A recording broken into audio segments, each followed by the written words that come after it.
Hi, I'm Dave, your RONA expert. Have you ever considered putting a decorative room divider in your home?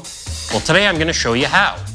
This project requires a certain skill level, but with some expert guidance, we'll get it done. Let's take a look at the tools you'll need before we start.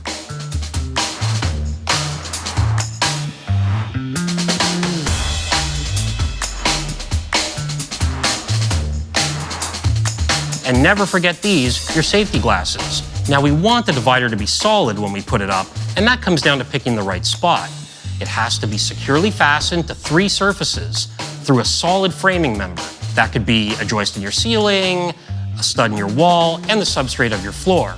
Remember, you may need to add additional framing in your situation, so please take that into consideration. But once that all checks out, we're ready to go.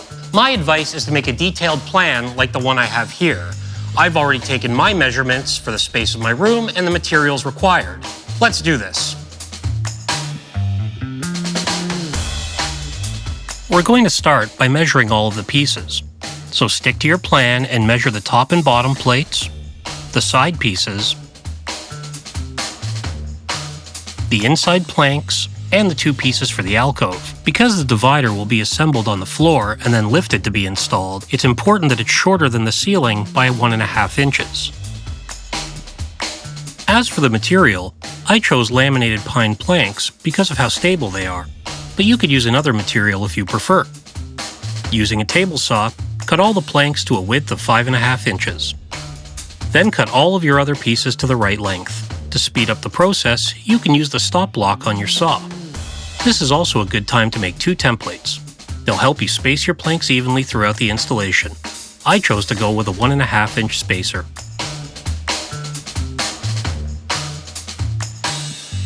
Sand your pieces to ensure they're smooth.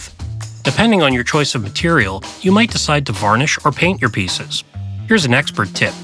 Do it before assembling the divider so that 1, it's easier to apply, and 2, the finish looks better. For a nice finish and easier maintenance, don't forget to lightly sand between coats with 320 grit finishing sheets. Once all of your pieces are ready, assemble the frame of the structure on the floor using a carpenter's square. It is very important that it's straight and perfectly square. Add a few drops of glue before nailing it into place. Double check that everything is straight. Once the frame is assembled, check your measurements one last time. Next, you can start installing the interior planks using your templates to ensure you get the same spacing every time. Place 1 at each end. Once everything's in place, strengthen the structure by adding screws. My pro tip is to pre-drill your holes so there's no risk of cracking the wood. Stop when you get to the alcove.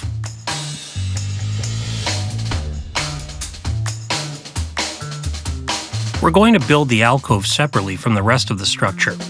Use the planks that are going to go on the top and bottom as guides to ensure that you get the right measurements. Follow your plan for the other 2 pieces. Glue, nail, and screw the pieces together.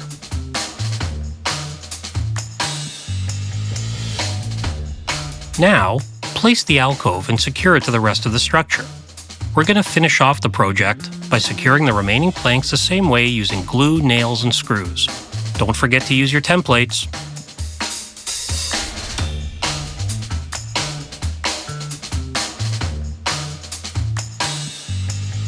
Now that the divider is built, find a stud in the wall to secure it to.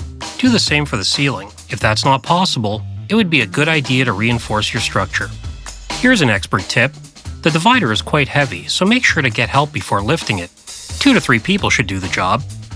Next, measure and cut your molding. Install another plank of the same length as your divider on the floor and ceiling. Screw it very firmly into place. It's the key to anchoring the structure. Add construction adhesive to the wall. Once the divider is lifted and placed between the 2 planks, secure it by screwing into the wall stud in the 2 planks. To finish things off, just be sure to plug and sand all of the holes left by the screws. And there you have it. Now that you know how to build a room divider, you can put one practically anywhere. Let us know how your project went in the comments, and be sure to like, subscribe, and share. And if you're looking for other projects, check out our other videos. See you next time.